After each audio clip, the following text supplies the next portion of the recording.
और बात कर लेते हैं बड़ी खबर की। पंचायत प्रतिनिधियों को तोहफा मिला है। त्रिस्तरीय पंचायत प्रतिनिधियों को तोहफा मिला है। पंचायत प्रतिनिधियों की शक्तियों को पुनर्बहाल कर दिया गया है। तो ये बड़ी खबर आपको दे रहे हैं। प्रतिनिधियों की शक्तियों को पुनर्बहाल किया गया है।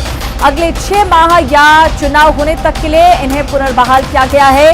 प्रशासकीय समिति गठन कर बहाल पंचायती राज अधिनियम की धारा 107(4) के तहत ये बहाल किए गए हैं। ग्रामीण विकास मंत्री आलमगीर आलम ने ये नियम जो है बहाल किए हैं। पंचायतों की मुखिया समिति के अध्यक्ष होंगे। सीएम हेमंत सोरेन से विचार विमर्श कर ये कदम उठाया गया। समिति के अध्यक्ष मुखिया और सदस्य वार्ड पार्षद होंगे। तो ये बड़ी खबर, पंचायत प्रतिनिधियों को ये बड़ा तोहफा सरकार की तरफ से मिला है।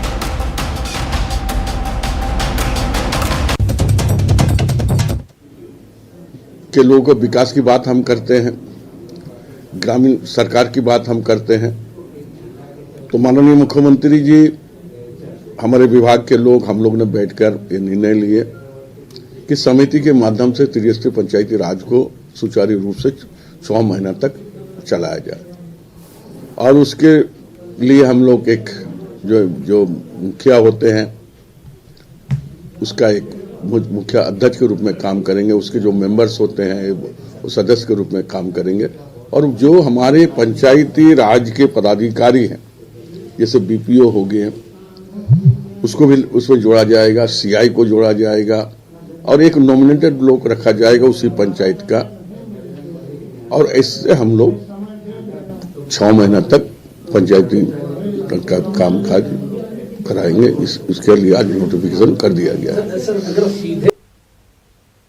तो बड़ा तोहफा पंचायत प्रतिनिधियों को मिला है सरकार की तरफ से।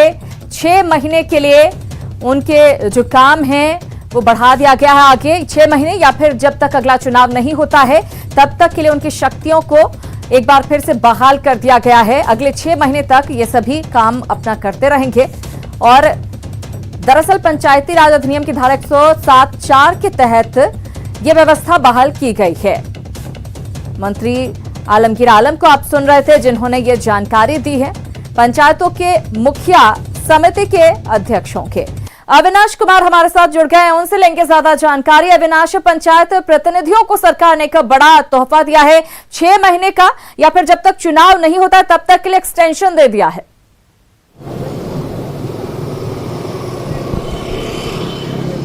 लाइव आप क्यों हटा रहे हैं?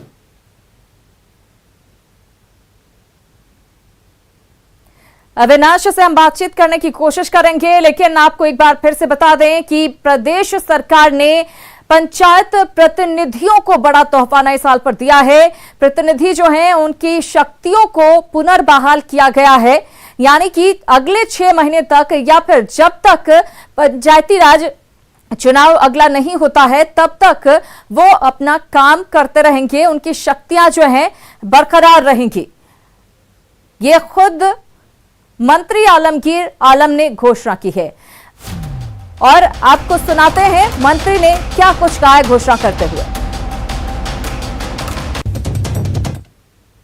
के लोगों के विकास की बात हम करते हैं, ग्रामीण सरकार की बात हम करते हैं, तो माननीय मुख्यमंत्री जी, हमारे विभाग के लोग, हम लोग ने बैठकर ये निर्णय लिए कि समिति के माध्यम से त्रिस्तरीय पंचायती राज को सुचारू रूप से 6 महीना तक चलाया जाए। और उसके लिए हम लोग एक जो मुखिया होते हैं उसका एक मुखिया अध्यक्ष के रूप में काम करेंगे। उसके जो मेंबर्स होते हैं वो सदस्य के रूप में काम करेंगे। और जो हमारे पंचायती राज के पदाधिकारी हैं, जैसे बीपीओ हो गए, उसको भी उसमें जोड़ा जाएगा, सीआई को जोड़ा जाएगा और एक नॉमिनेटेड लोग रखा जाएगा उसी पंचायत का।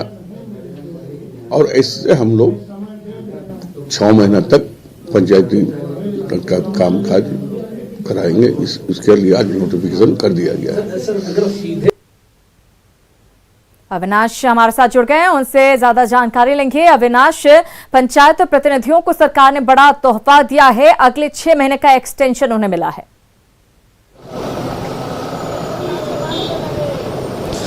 जरूर, और इसमें इसे समझने की भी जरूरत है। इस तोहफे को इस रूप में समझना होगा कि अब पंचायत स्तर पर जो काम होंगे वो एक समिति गठन के जरिए किया जाएगा। एक समिति का गठन होगा, उस समिति में जो विघटित जो पंचायत के मुखिया हैं वो उसके अध्यक्ष होंगे, जो सदस्य हैं वो वार्ड पार्षद होंगे और अधिकारियों को भी उसमें जगह दी गई है।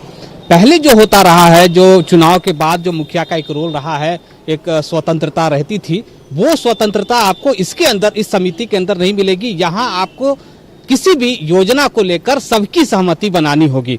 मतलब मुखिया तो रहेंगे ही, उनके वार्ड जो पार्षद है वो भी रहेंगे और सीआई से लेकर वीडियो तक की अगर हम बात कर ले, चाहे वो पंचायत स्तर की बात करें या फिर हम जिला परिषद के सदस्यों और अध्यक्षों की भी बात करें, तो तमाम अधिकारियों को रखा गया है।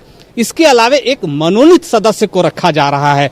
वो इसलिए जरूरी बताया जा रहा है, ग्रामीण विकास विभाग का ऐसा मानना है कि जो मॉनिटरिंग हो वो पूरी तरीके से, पारदर्शी तरीके से हो सके। बिल्कुल, तो काम सही तरीके से हो सके, पूरी पारदर्शिता के साथ हो सके, इसलिए सरकार ने ये बड़ा कदम उठाया है। जाहिर है व्यवस्था में बदलाव से उम्मीद सरकार को यही है कि काम बेहतर तरीके से हो सके। बहुत धन्यवाद अविनाश इस तमाम जानकारी के लिए और बारीकियों को समझाने के लिए। खबरों में फिलहाल आगे बढ़ेंगे। पाकुड़ में खलिहान में आग लग गई है। 200 क्विंटल से अधिक धान इसमें जलकर खाक हो गया है। तो ये बड़ी खबर आपको दे रहे हैं। हम आपको बता दें पाकुड़ से खबर है, जहां पर खलिहान में आग लग गई। 200 क्विंटल से अधिक धान जलकर खाक हो गया। रद्दीपुर ओपी थाना के बोहड़ा गांव की घटना बताई जा रही है। तस्वीरें आप देख सकते हैं किस तरह से यहां पर आग लगी हुई है। 4 लाख से अधिक का धान इस आग में जलकर खाक हो गया है। पाकुड़ से ये तस्वीरें आपको दिखा रहे हैं। बहुत ज्यादा नुकसान यहां पर उठाना पड़ा है। जिन किसानों का ये धान था, खलिहान में ये फसल रखी हुई थी और इसमें आग लगी है।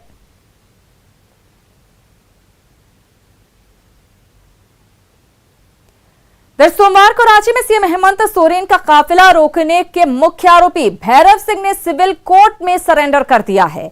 सरेंडर के दौरान कोर्ट में भारी हंगामा भी हुआ। सरेंडर करने के बाद भैरव सिंह ने कहा कि वो अपनी बहन की रक्षा के लिए जेल जा रहा है, लेकिन ये आंदोलन खत्म नहीं होना चाहिए। साथ ही पुलिस पर अपराधियों को छोड़कर आंदोलनकारियों को पकड़ने का आरोप लगाया गया है। शातिर भैरव सिंह का सरेंडर। मर्डर करने वालों को पकड़िए। रांची सिविल कोर्ट में किया सरेंडर। हमें नहीं, अपराधियों को पकड़िए, बलात्कारियों को पकड़िए। सरेंडर के दौरान कोर्ट में हंगामा। ये नजारा रांची सिविल कोर्ट परिसर का है और चिल्ला रहे इस शख्स का नाम भैरव सिंह है। जिस भैरव सिंह को पुलिस बीते 4 दिनों से खोज रही थी, वो पुलिस को चकमा देकर रांची सिविल कोर्ट में सरेंडर करने पहुंच गया। हाँ, भैरव के कोर्ट में पहुंचने के बाद पुलिस ने उसे जरूर अपनी बाहों में जकड़ लिया। इस दौरान भैरव सिंह चिल्लाकर सीएम के काफिला रोकने को लेकर अपनी मंशा साफ करता रहा।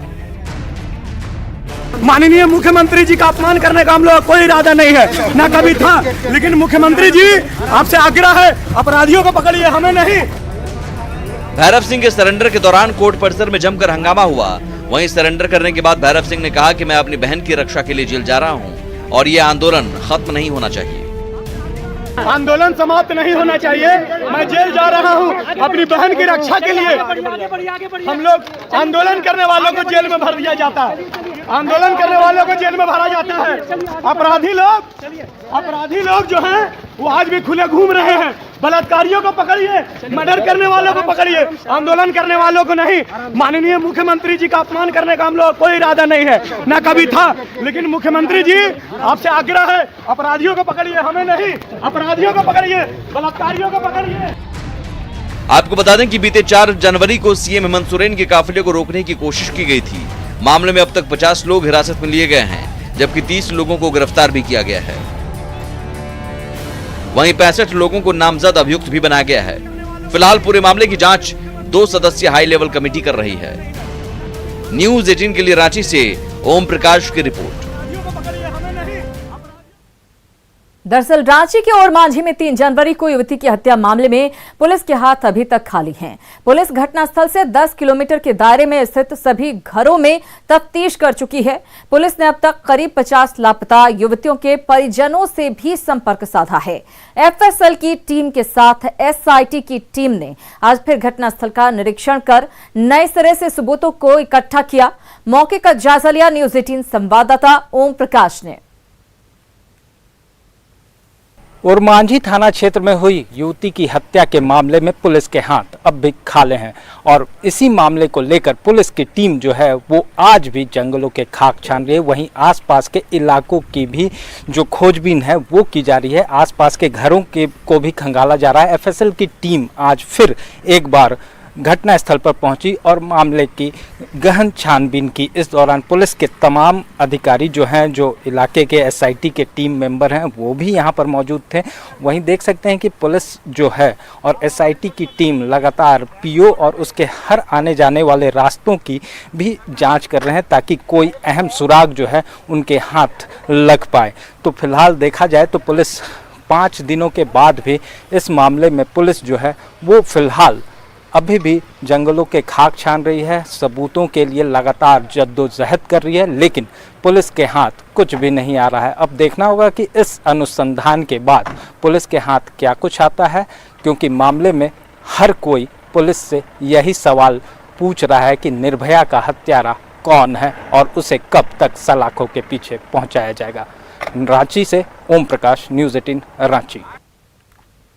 तो 5वें दिन भी पुलिस कुछ पता नहीं कर पाई है और मांझी में युवती की हत्या को लेकर बीजेपी सांसद संजय सेठ ने सरकार पर निशाना साधा है। उन्होंने इस घटना को झारखंड के माथे पर कलंक बताया है।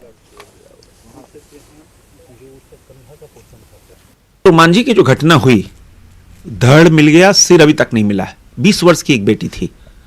इतना घिनौना कृत्य, और ये तो एक झारखंड के माथे पे कलंक है। निर्भया कांड है ये। वहीं और मांझी में युवती की हत्या मामले को लेकर केंद्रीय मंत्री अर्जुन मुंडा ने भी राज्य सरकार पर हमला बोला है। केंद्रीय मंत्री ने पूरी घटना को शर्मनाक बताते हुए इसके लिए प्रशासन को जिम्मेदार ठहराया है। अब देखिए, ये बात तो पुलिस ही बता सकती है, क्योंकि बाद में पोस्टमार्टम का रिपोर्ट आया होगा, उसमें बलात्कार सा हत्या हुई है या ऐसी कुछ हुई है। तो ये तो मेरे जानकारी में नहीं है, क्योंकि मैंने पोस्टमार्टम रिपोर्ट तो देखा नहीं है। लेकिन ये प्रशासन का काम है, वो अपना काम त्वरित ढंग से इस रूप में करे कि इस तरह की घटनाओं पर रोक लगाई जा सके। प्रशासनिक व्यवस्था जब अपनी विश्वसनीयता खोती है तो इस तरह की घटनाओं में वृद्धि होती है। देवघर में पुलिस ने साइबर अपराधियों पर शिकंजा कसा है। पुलिस ने 19 साइबर अपराधियों को गिरफ्तार किया है। बड़ी खबर देवघर से आपको दे रहे हैं। 19 साइबर अपराधियों को पुलिस ने गिरफ्तार किया है।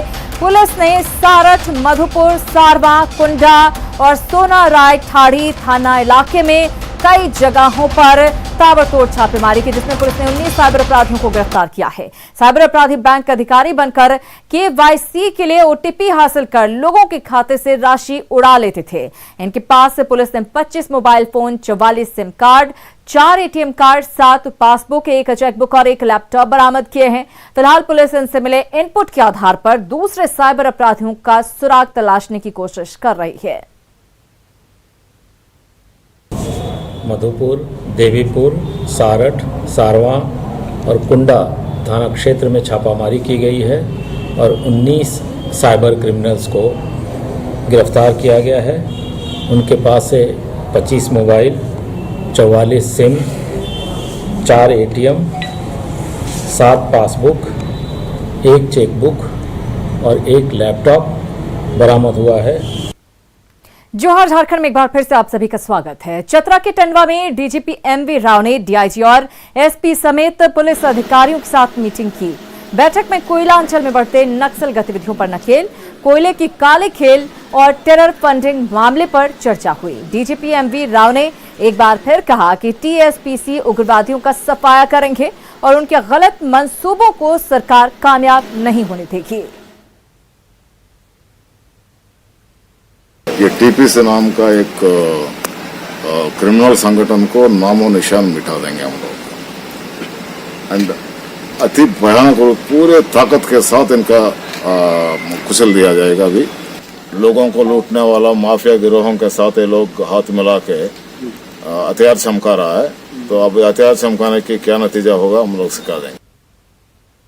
और इसी के साथ जोहार झारखंड में फिलहाल इतना ही, लेकिन न्यूज़ 18 बिहार झारखंड पर खबरों का सिलसिला लगातार जारी है।